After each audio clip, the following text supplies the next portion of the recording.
Assalamualaikum warahmatullahi wabarakatuh. Waalaikumsalam warahmatullahi wabarakatuh.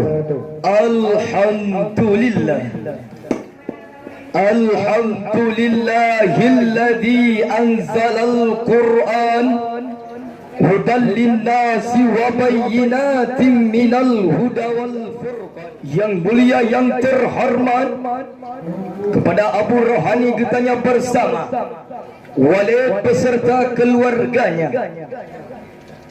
Yang mulia, yang terhormat, kepada Abah dan Abi beserta keluarganya. Yang mulia, yang terhormat, kepada seluruh Dewan Guru, baik yang atasan maupun yang bawahannya. Yang mulia, yang terhormat, kepada Dewan Hakim yang akan menilaikan kami dengan seadil-adilnya. Yang mulia dan juga yang terhormat, kepada seluruh santriwan dan santriwati sebagai generasi di masa yang akan datang. Saudara-saudara hadirin Dewan Hakim yang saya muliakan, salah satu kelebihan makhluk yang bernama manusia itu bahawa Allah Subhanahu wa taala menghiasi hidup manusia ini dengan syahwat, atau yang lazimnya kita kenal dengan hawa nafsu.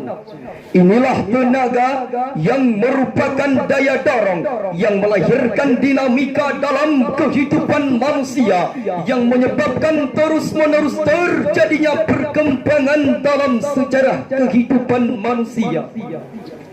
Hawa nafsu dapat melambungkan manusia kepada puncak kejayaan, dan hawa nafsu dapat menenggelamkan manusia ke dasar jurang kehancuran yang paling dalam.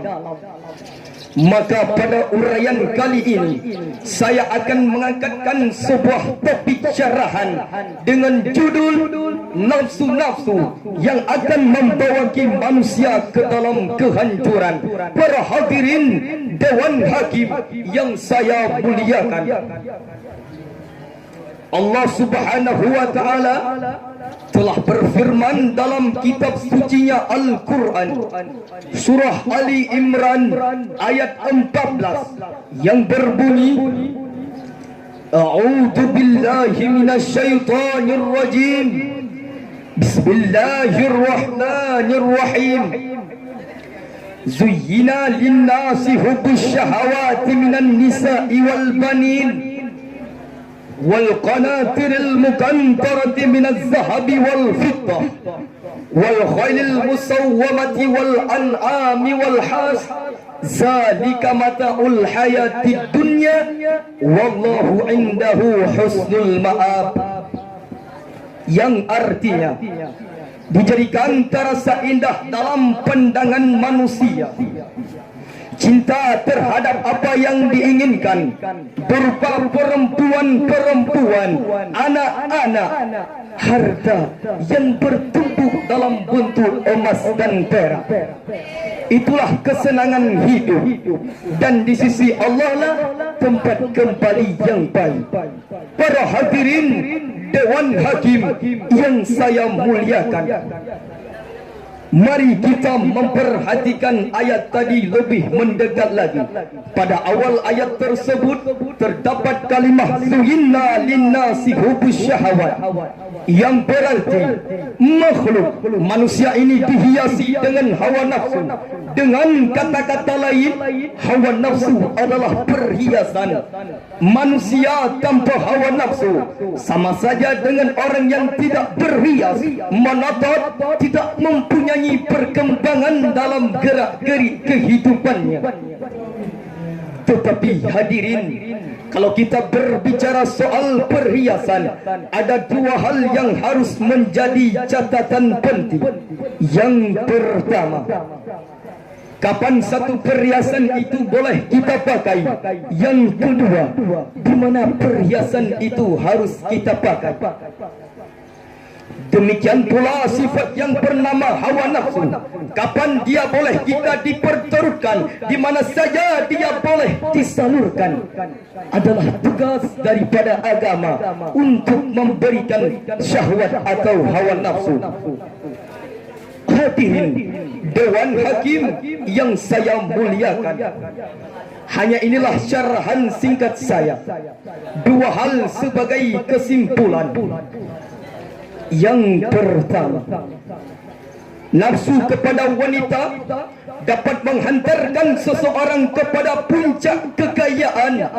Tetapi hadirin, nafsu kepada wanita dapat menenggelamkan manusia ke dasar jurang kehancuran yang paling dalam. Sejak dari zaman klasik sampai zaman kita sekarang ini, kita melihat kecenderungan syahwat kepada wanita ini. Julius Caesar yang katanya gagah perkasa, ternyata tunduk di bawah kakinya Cleopatra.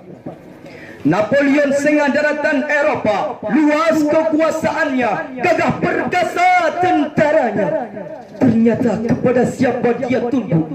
Di bawah kakinya Margaret Thatcher. Yang kedua, sudah patut dan layaknya bagi kita manusia yang beriman dan bertakwa kepada Allah Subhanahu wa taala mengendalikan hawa nafsu. Jangan sampai hawa nafsu mengendalikan kita. Seseorang berkata dalam gubahan syairnya, jika mata bertemu dengan mata akan melahirkan cinta manusia.